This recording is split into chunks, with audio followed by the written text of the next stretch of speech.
Bonsoir Véronique Foltier. Bonsoir monsieur. Et merci d'être en duplex avec nous depuis Lyon. Je remercie également Jean-Luc Boujon d'assurer cette liaison technique. La réforme des collèges s'applique également dans le privé sous contrat, donc la quasi-totalité des établissements chrétiens. Est-ce que cette réforme s'applique de la même façon que dans l'école de la République ? Ah bah, nous sommes aussi l'école de la République. D'abord, on va commencer par préciser ça. J'attendais que Oui, vous me le précisiez. et oui, absolument, hein. Les enseignants du privé passent les mêmes concours, ont la même formation et appliquent les mêmes programmes, hein. Il s'agit d'établissements sous contrat d'association. Et cette C'est-à-dire réforme, du que coup, elle se passe de la même façon chez vous ? totalement. Alors peut-être la différence, c'est que nous, on est plus entraînés. Ce qui n'est pas à faire injure du tout, j'espère, à nos collègues du public, mais on a une Entraîné longue à quoi ? Au tradition. changement, aux réformes, aux différentes... Au travail ensemble, en équipe, en groupe, Mais ce comment qui est ça quand se fait même que vous soyez plus entraîné sur le travail pédagogique, Véronique Foltier ? c'est une tradition. Nous sommes des communautés éducatives. Je crois que c'est ça peut-être le point fort de, de nos structures. Et dans ces communautés éducatives, en plus, sont associés aussi les familles, bien sûr les enfants, les enseignants. Donc on a quand même cette culture du travail en Mais commun ça veut dire et quoi ? Ça veut dire que c'est un enseignement participatif ? Je comprends pas très bien. ça peut, pas Mhm. forcément, mais disons que la présence des parents d'élèves dans nos écoles est un point fort. C'est important.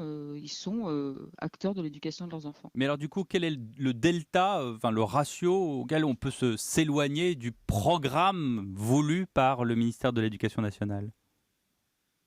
Je ne suis pas sûre de comprendre Si votre vous me parlez question. d'enseignement participatif, ça veut dire qu'on forme les programmes ensemble, ou est-ce que ça veut dire qu'on suit de toute façon les Ah programmes non, qui non, sont de toute imposés ? façon, non, non, on suit les C'est moi programmes qui qui ne sont vous comprends pas imposés. très bien, madame. Oui, non, non, nous suivons les programmes qui nous sont imposés, enfin qui sont ceux de l'éducation Mhm. nationale. En revanche, les familles ont leur place dans l'institution. Ça ne veut pas dire qu'elles interviennent dans les programmes. Ça veut dire qu'elles sont co-éducatrices avec nous. Mm. Vous dites que sur cette réforme, il n'y a pas vraiment eu une bonne consultation de la part du gouvernement. Bah, en fait, il y a eu consultation, mais on peut constater sur des points comme par exemple les conseils pédagogiques qui n'existent pas dans l'enseignement privé. Et puis il y a des différences qui n'ont pas été prises en compte, par exemple le statut particulier du chef d'établissement. Mhm. Donc, Mais ça, c'est partant de là, grave. bah, enfin, ça le sera pas, je pense, dans la majorité des cas, mais ça peut l'être. Euh, les conseils pédagogiques, c'est quand même une réalité importante dans la réforme, puisque c'est là que se décident les EPI, le travail en commun. S'il n'y a pas cette concertation, on a signalé ça au ministère, on a parfois quand même eu l'impression de ne pas être complètement entendu. C'est-à-dire que vous n'avez pas eu de réponse ? On nous écoute, Mhm.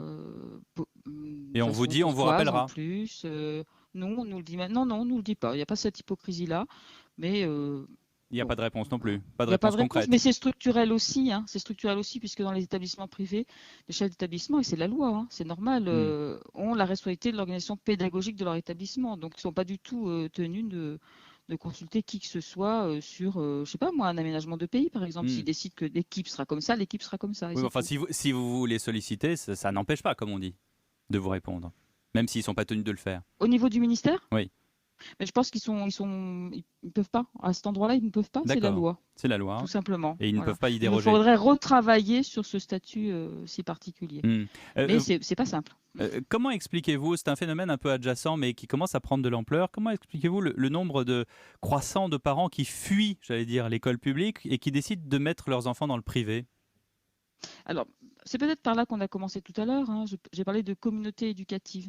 Hmm. Euh, bon, je connais pas forcément très bien l'enseignement public, donc du coup, Vous votre avez question est toujours un peu enseigné dans compliquée dans le pour privé, moi. hein, c'est ça ? Oui, mais j'ai été élève de l'enseignement public en revanche. Hmm. Donc bon. Est-ce qu'il y a une sorte de parachute, de parenthèse où on se dit que l'enfant sera mieux éduqué dans les écoles privées ? Est-ce que c'est un cliché ou est-ce que c'est une réalité ? C'est un cliché parce qu'en fait, les phénomènes de va-et-vient sont fréquents. C'est-à-dire votre enfant, à un moment donné, rencontre une difficulté. Mhm. Vous vous dites qu'il va être mieux encadré. Moi, je dirais qu'il va être différemment encadré dans le privé. Vous le mettez dans le privé. Ça fonctionne plus dans le privé. Vous le mettez dans le public. Et je crois que pour la plupart des parents, en réalité, l'étiquette privé-public, elle n'est pas très pertinente. Pour eux, ce qu'ils veulent, c'est un endroit où leur enfant soit accueilli. Si s'y trouve bien, bah, c'est très bien. Sinon, on le change. Mm. C'est Il y a, du il y a- commerce. il y a un exemple concret dans une commune de la banlieue parisienne, en petite section de maternelle dans un établissement, pour 30 places, donc pour une seule classe de petite section matérielle, il y a chaque année environ 600 demandes. Comment est-ce qu'on explique cela? C'est le seul établissement privé de la commune?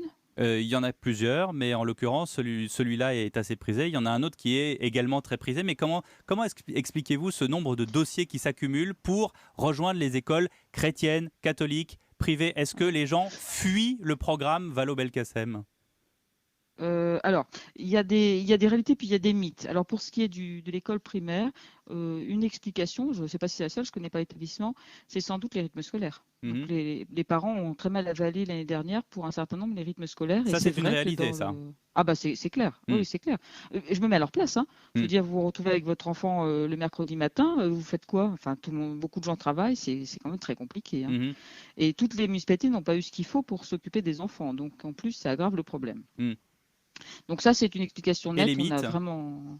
Pardon? Et les mythes, vous disiez qu'il y avait une Alors réalité les et il y mythes, avait ouais. des mythes? Les mythes, je pense que c'est d'imaginer que la réforme ne s'appliquera pas dans les écoles privées.